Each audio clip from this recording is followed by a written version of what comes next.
मान्य सदस्य खुशबु गोली छोटकरीमा आफ्नो बनाइराख्नुहोस्।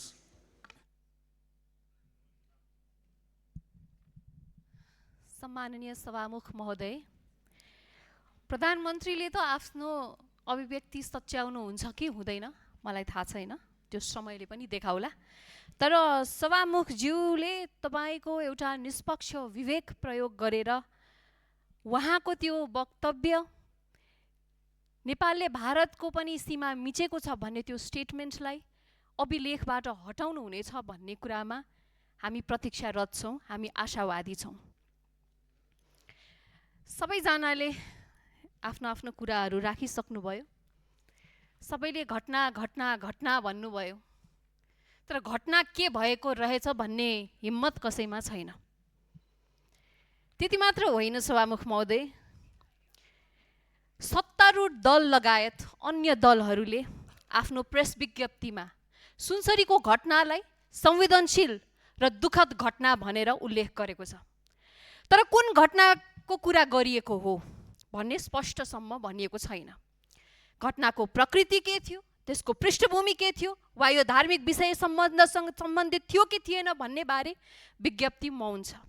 जब कुनै शक्तिशाली राजनीतिक दलले आफूले चर्चा गरिरहेको घटनाको स्वरूप नै स्पष्ट रूपमा उल्लेख गर्न सक्दैन भने त्यस घटनाको वस्तुनिष्ठ विश्लेषणसम्म हुन्छ भनेर हामीले कसरी पत्याउने? कुन घटनाको छानबिन गर्ने भन्ने स्पष्ट नभई त्यसको मूल कारणसम्म कसरी पुग्न खोजिएको हो? घटनालाई स्पष्ट रूपमा नाम लिएर बोलबम धार्मिक यात्राका क्रममा हिन्दू धर्मावलम्बीहरू घाइते भएका, गोली लागि हत्या भएका, दर्जनौं घाइते हुँदै ज्यानसम्म गुमाएको भन्न हामी कोसँग डराइरहेको छौँ सभामुख महोदय? आज कसैले यो घाइतेहरू वा त्यो ज्यान जसको गएको छ उहाँ हिन्दू हुनुहुन्थ्यो, एउटा बोलबमको यात्रामा हुनुहुन्थ्यो भनेर हामी त्यति पनि भन्न नसक्ने यो कस्तो बाध्यता र कसले रोकिरहेको छ हामीलाई?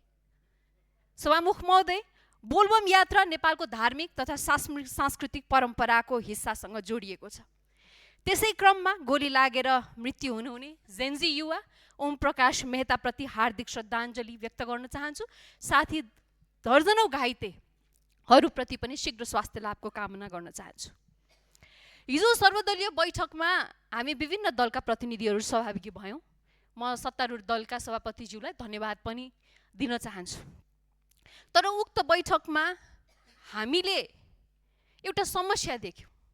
सत्तारूढ दलसँग घटनाको गतिविधि के भएको थियो भन्नको लागि त्यहाँ गृह मन्त्रालयको गृहमन्त्रीज्यू हुनुहुन्थ्यो, सरकारको प्रधानमन्त्री पनि हुनुहुन्थ्यो, सरकारको तर्फबाट अर्थमन्त्री हुनुहुन्थ्यो, तर उहाँले त केही ब्रिफिङ दिन सक्नु भएन, किनभने त्यो उहाँको जिम्मामा पर्ने कुरा पनि होइन। त्यो हिजोको बैठकमा हामी आफै विश्लेषणात्मक उक्त बैठकमा गएका थियौँ। त्यसमा के भयो? सद्भावको कुरा भयो। राम्रो सद्भाव चाहिन्छ, तर सद्भाव माग्दै गर्दाखेरि के हाम्रो हस्ताक्षरले मात्रै सद्भाव आउँछ? समस्या समाधान भयो त? त्यहाँ भइरहेका अहिले बन्द हडतालहरू समाप्त भए त? प्रहरी र सेना फिल्डमा ड्रोनमा उतारेर ड्रोन आकाशमा उडाएर पनि समस्या समाधान हुँदैन। सुरक्षा प्रमुखको ब्रिफिङ आइसक्यो सभामुख महोदय। यो समस्याको समाधान प्राविधिक उपायबाट होइन, राजनीतिक उपायबाट मात्र सम्भव छ भन्ने कुरा आइसक्यो। तर सरकार कहाँ छ? प्रधानमन्त्रीको अभिभावकत्व के यो देशले खोजिरहेको छैन यो समयमा?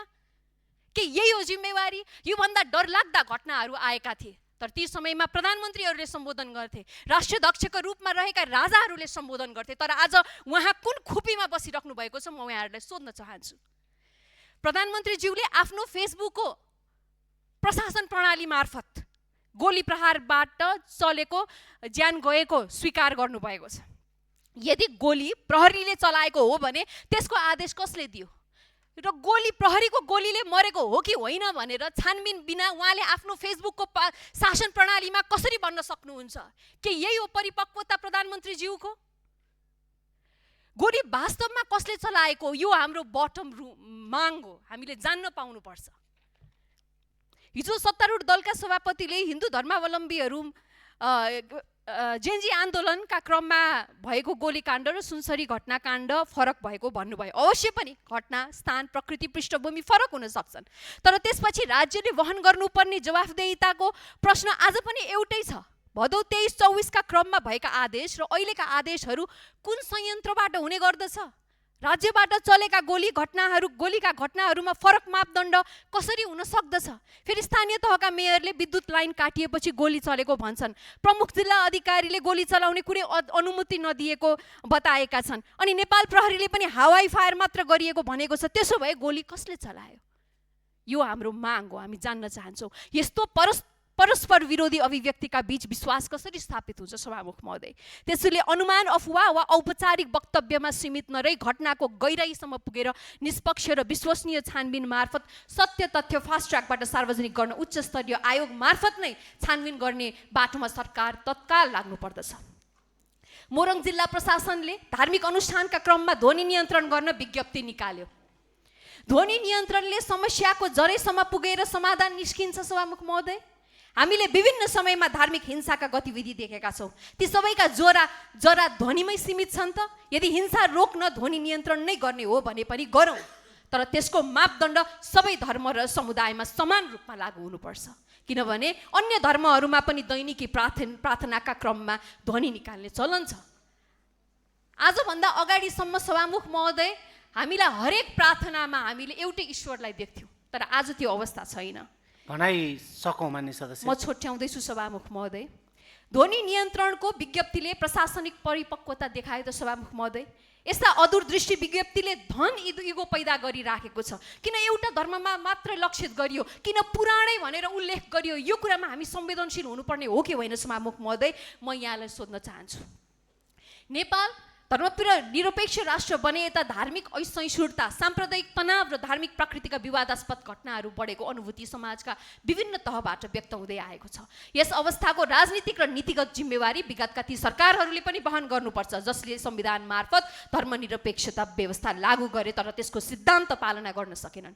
यहाँ एउटा गम्भीर प्रश्न छ। नेपाल धार्मिक र सांस्कृतिक रूपमा आज बढी सहिष्णु छ कि संवैधानिक राज संस्था सहितको हिन्दू राष्ट्र हुँदा सहिष्णु थियो? यो प्रश्न भावनाले होइन, तथ्य, प्रमाण र गम्भीर बहसले उत्तर खोज्नुपर्ने विषय बनिसकेको छ। देशका विभिन्न भूगोल र समुदायसम्म पुगेर मैले पटक पटक गरेको क्षेत्रीय अध्ययन र विभिन्न धर्मका की इन्फर्मेन्ससँगको अन्तर्क्रियाबाट प्राप्त अनुभवले एउटा सङ्केत गरेको छ। संवैधानिक राज संस्थामा सहितको हिन्दू राष्ट्रको अवधिमा नेपालमा धार्मिक तथा सांस्कृतिक सहिष्णुताको दृष्टिले आजको भन्दा निकै बढी सन्तुलन थियो। त्यो हामी किन गुमाइरहेको छौँ? हामीले यस्ता गम्भीर राष्ट्रिय विषयमा आवाज उठाउँदा पटक पटक आज पनि अब हामीलाई अतिवादी भन्ने आरोप लगाइन्छ। समस्याको मूल कारणबारे बहस गर्नु, तथ्य खोज्नु र राज्यको ध्यानाकर्षण गराउनु अतिवाद होइन सभामुख महोदय। हिन्दू सम्राट सेना, राष्ट्रिय बजरंग दल, शिवसेना वा राप्रपाको धार्मिक विवाद जस्ता सङ्गठनलाई आधारहीन रूपमा सामाजिक सञ्जालमा अहिले अतिवादीको संज्ञा दिइरहेको छ। यो क्षमायोग्य विषय पनि होइन। धर्मान्तरणमा बाह्य स्रोतबाट ठुलो मात्रामा लगनी भइरहेको विषय होस् वा रोहिङ्ग्या, सोमाली तथा पाकिस्तानी मूलका शरणार्थी तथा अप्रवासीको नेपाल प्रवेशले उठाएको सुरक्षा चुनौतीको प्रश्न होस्, यी विषय हामीले धेरै अघिदेखि उठाएका हौँ। सुरक्षा निकायका उच्च अधिकारीले समेत यस्ता चुनौतीबारे सार्वजनिक रूपमा चिन्ता व्यक्त गरिसक्नु भएको छ। म सभामुख महोदयलाई यति मात्रै भन्छु अन्त्यमा, तराई मधेसका विभिन्न स्थानमा धार्मिक कार्यक्रममा पटक पटक तनाव उत्पन्न हुनु संयोग मात्र हो कि राज्यको पूर्व तयारी, समन्वय र संवेदनशीलताको कमीको परिणाम हो? सभामुख महोदयले मलाई ध्यानाकर्षण गराउनुभन्दा अगाडि म भन्न चाहन्छु, यो देश जहिले पनि हामी सहिष्णु भएर बाँचेका थियौँ। हामी विभिन्न धर्मावलम्बीहरू एउटा परिवार जसरी बाँचिरहेका थियौँ। तर आज यी त्यस्ता तत्त्वहरू कसरी हावी भए? ती तत्त्वहरू के हुन् त जसले चाहिँ धर्मनिरपेक्षता लागू गरेपछि आज यो समाजमा दिनानुदिन द्वन्द्व बढिराखेको छ, असहिष्णुता बढिराखेको छ? म सरकारलाई र सम्पूर्ण देशवासीलाई आह्वान गर्न चाहन्छु, यो देशमा हामी सयौँ मान्य सदस्य, मैले माइक काट्नुपर्ने हुन्छ। अब मैले सकेँ। अन्तिम वाक्य, हामी सदैवदेखि सामाजिक सद्भाव, धार्मिक सहिष्णुता, राष्ट्रिय एकता र भाइचाराले अझ सुदृढ बनाउने दिशामा सरकार, नागरिक र सबै राजनीतिक शक्ति जिम्मेवार ढङ्गले अगाडि बढ्नुपर्छ र बहुसङ्ख्यकको सम्मान हुनुपर्छ, अल्पसङ्ख्यकको संरक्षण हुनुपर्छ। यो सिद्धान्त सबैले पालना गरौँ। धन्यवाद।